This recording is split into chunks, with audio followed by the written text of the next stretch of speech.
దేవునామానికి మహిమ కలుగును గాక. ముందున్నటువంటి కార్యక్రమమును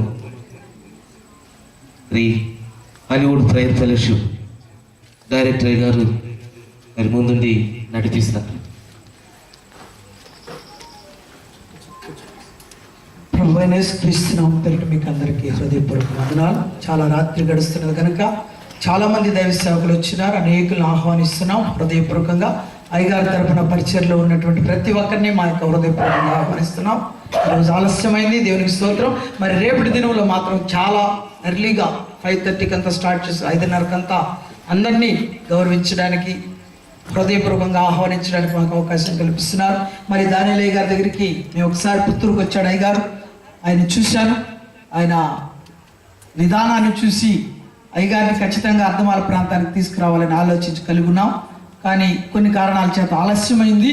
అయినప్పటికీ దేవుని కృపను బట్టి అయ్యగారిని ప్రాంతానికి తీసుకురాగలిగాం, చాలా వ్యయ ప్రయాసాలకు ఓర్చి. కాబట్టి అయ్యగారి సాక్ష్యము, వాక్యము చాలా డిఫరెంట్గా ఉంటుంది. ఈ ప్రాంతంలో అంతా వినాలని మేము ఆశపడుతున్నాం. దానికి ముందుగా వాళ్ళ సంఘ సభ్యురాలైనటువంటి సంపూర్ణమ్మ గారు అలా ఈ యొక్క వాక్యం ద్వారా కూడా భూదిగంతముల వరకును నాకు సాక్షుల ఇందురని నాతో చెప్పును అని అపోస్తల కార్యములు 1:8 ప్రకారం అయ్యగారు వాక్య పరిచర్యలో, సంఘంలో, సేవలో ముందుకు సాగుతున్నారు. చాలా భయంకరమైన జీవితంలో ఉండి పాములు, ఎలకలు, చేపలు భయంకరమైన జీవితం నుండి ఆయన దేవుని సాక్షిగా మారి ఈరోజు అద్భుత రీతిగా దేవుని పరిచర్య చేస్తూ ఒక మంచి సంఘాలు, 2 గొప్ప సంఘాలకి కాపురిగా ఉండి నడిపిస్తున్నాడు. దేవుని అయ్యగారిని బహుబలంగా వాడుకుంటున్నాడు. మరి ఈరోజు రేపు 2 రోజులు. ఈరోజు చాలామందికి తెలియదు, రేపు చివరి దినం. కంపల్సరిగా దురాత్మలు పట్టిన వాళ్ళు, దయ్యములు, చేతబడులు, పిశాసులు, ఏ విధమైన ఇబ్బందులు ఉన్న వాళ్ళైనా సరే ఉచితముగా వచ్చి స్వస్థత పొంది దేవునికి సాక్షులుగా నిలబడాలని మేము ఈ సంఘం తరపున, సంస్థ తరపున ఆహ్వానిస్తున్నాం. కాబట్టి దయచేసి అయ్యగారిని బలంగా వాడుకుంటాడు దేవుడు. అదే సమయంలో అయ్యగారి సంఘ సభ్యురాలు సంపూర్ణమ్మ గారు వచ్చి దేవుడు తన జీవితంలో చేసిన మేలును మీ ఎదుట ఒకే ఒక సాక్ష్యం ఈరోజు, రేపటికి చాలా మందికి అవకాశం ఉంటుంది కనుక అమ్మగారి సాక్ష్యాన్ని మీరు విని తర్వాత అయ్యగారికి వాక్యానికి అవకాశం ఇస్తాను. ఎందుకంటే చాలా సమయమైంది, కనీసం ఒక 3/4 గంట, 1 గంట అన్న వాక్యం ఉండాలి. కాబట్టి అయ్యగారికి, అమ్మగారికి సాక్ష్యానికి అవకాశం ఇవ్వబడుతున్న దేవునికి స్తోత్రం. తీసుకోమ్మా, ఇట్రా. హల్లెలూయా. దేవునికి స్తోత్రాలు. మీకు అందరికీ నా హృదయపూర్వక వందనాలు.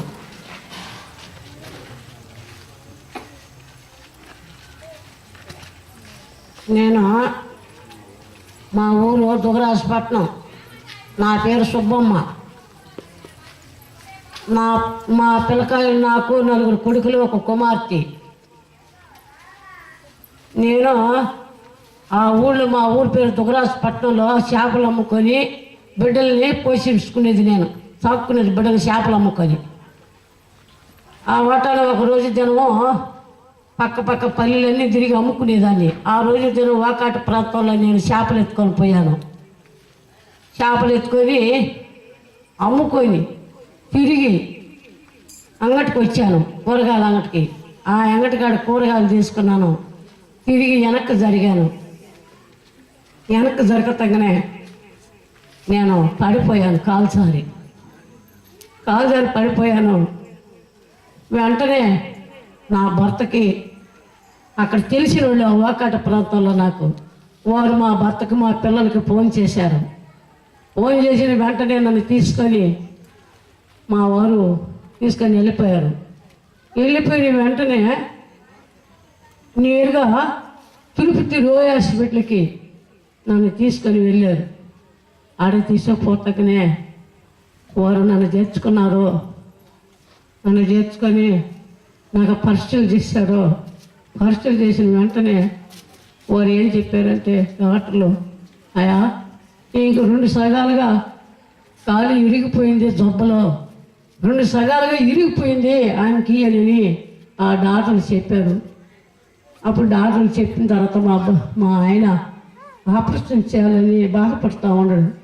ఆపరేషన్ చేసేదానికి మీ ప్రయోజనం కోసం వాళ్ళు చేసిన ఆపరేషన్ చేసేదానికి వీలు పడదు అని ఆ డాక్టర్ చెప్పాడు.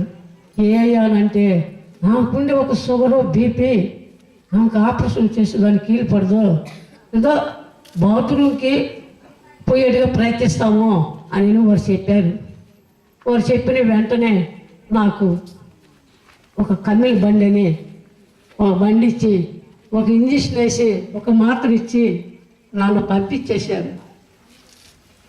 పంపించిన తీసుకొచ్చి మంచంలో పడేశారు. నన్ను మంచంలో పడేసి వారు ఆమె ఈ కూలి దిగులు కూడా ఎక్కలేదు, జీవితాలు చేసి పెడితే తిరగలమే కానీ అని ఒక డాక్టర్లు మా కొడుక్కి కోడలకి చెప్పారు.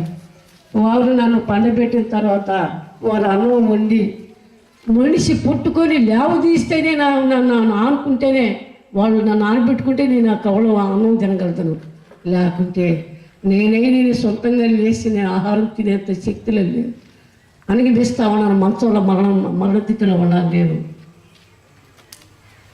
అంటానండి పరిస్థితుల్లో నాకు ఒకరోజు ఇక్కడ దుగరాజపట్నంలో ఈ ఒక రంగనగుంట పాస్టర్ గారు ఆ ఒక మర్రి చెట్టు, మా ఊరు దెయ్యాల మర్రి చెట్టు, ఆ మర్రి చెట్టు కింద పొద్దుగూకి 6 గంటలు అయితే ఒక్క పిట్టుకూర బయటకు రాదు. అక్కడ అయించమని దెయ్యాలు అక్కడ మాకందరికీ తెలుసు, ఆ ఊరు అందరికీ తెలుసు ఆ దెయ్యాల మర్రి చెట్టు అని. ఆ మర్రి చెట్టు కింద పొద్దుగూకి 6 గంటలతో ఒక్కరు కూడా ఒక పిట్టు కూడా పారు, ఎక్కడోళ్ళు అక్కడ సప్పని పనుకునేస్తారు. అటువంటప్పుడు ఆ మర్రి చెట్టు కింద ఒక రంగనగుంట పాస్టర్ గారు ఒక రిక్షా బండి వేసుకొని ఆ ఒక మర్రి చెట్టు కింద ఒక లైట్ వేసుకొని ఆ లైట్లో ఆరాధన చేసుకుంటా ఊరు పోతా ఉండేది. అప్పుడు ఒకరోజు నేను ఆ పరిస్థితిలో మనసులో మరణం జీవిస్తా ఉన్నాను. నేను ఈయన ఆరాధన చేసుకుంటా పోతుంటే ఒకరోజు దినం ఆదివారం ఒక్కనాడు వస్తే ఒకటే గోల అక్కడ ఆ చెట్టు కింద ఒకటే గోల. ఏందబ్బా వాళ్ళు ఎవరెళ్ళి అయ్యాక క్రీస్తులు నమ్ముకున్న వాళ్ళు ఉన్నట్టున్నారు, వాళ్ళతో పని మనకేవి